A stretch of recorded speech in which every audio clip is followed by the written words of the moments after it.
This video tutorial explains what the GHC engine is and how to use it. The engine is the central component of the GHC. The engine runs independently, although it can only be started from the planner. This way, when you open an engine, it will use the data that is currently configured in the planner. Once the engine is running, the modifications made in the planner will not affect the data you are working with. The engine must be relaunched every time you want to use new configuration data. The engine looks for complete solutions, that is, it tries to fill all the sessions while meeting the strict conditions that have been configured. Each engine that is running only saves the best timetable that it has found, that is, the optimized result that best fits the weighted criteria, or, if it could not find complete results, the less incomplete result. Although each engine just saves the best result that it finds, you can simultaneously launch several engines. Each one of them will work independently on different solutions, increasing in this way the probability of finding better timetables. The speed of each engine will not be penalized if you do not open more engines than cores in your processor. If the engine does not find results in repeated attempts, the user must try to find what conditions are preventing it. An interesting task for the GHC user is to find the conditions that prevent the solution. Do not use the engine just after entering all the conditions of the timetable. Use it regularly on the go as you enter conditions. As you introduce new elements and conditions, you can correct possible conflicts between them. For example, after configuring each group of students. It is also necessary to check the messages that the planner shows when validating the configuration.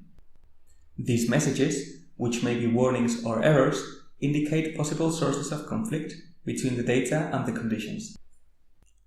For instance, the planner blocks complete solutions in timetables where more class units have been assigned to a group than those that fit in their corresponding template.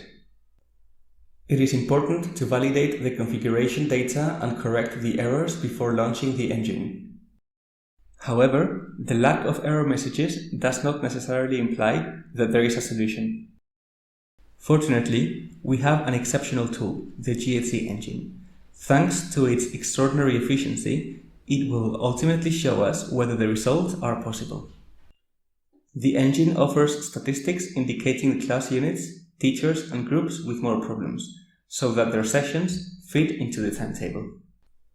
To refine configuration conflicts, it may also be helpful to use the GHC editor.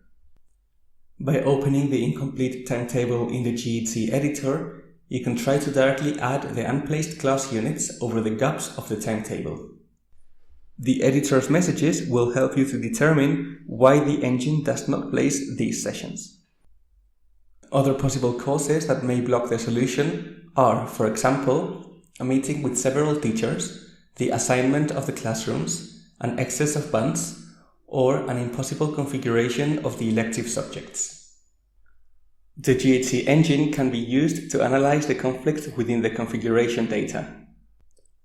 Using a copy of the original configuration, you can modify it to do tests. This way, by removing some or other conditions and launching the engine, we can determine the conditions that prevent that everything fits. It is not appropriate to keep an incomplete result to finish fitting it by hand.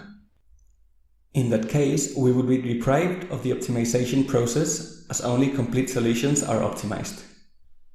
It is also not advisable to adopt a result that the engine has found with difficulty, since it will not be optimized properly. That is, if the engine spends a large number of attempts to obtain a complete result, this result will be optimized worse.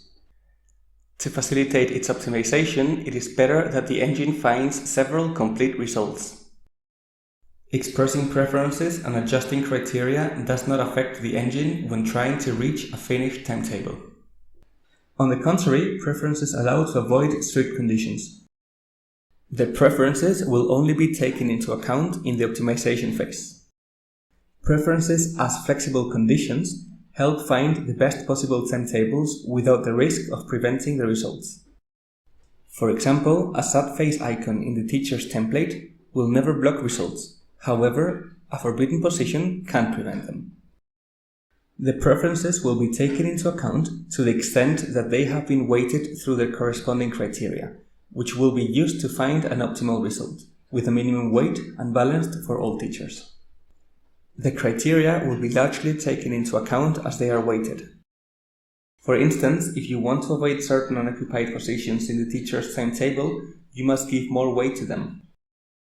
That is, when looking for a timetable with lowest weight, those conditions whose weight is greater will be avoided to a larger extent. As we can see, the user's expertise in handling GHC resides both in avoiding and refining strict conditions that are impossible and in expressing preferences by adjusting their corresponding optimization criteria. Thank you for your attention.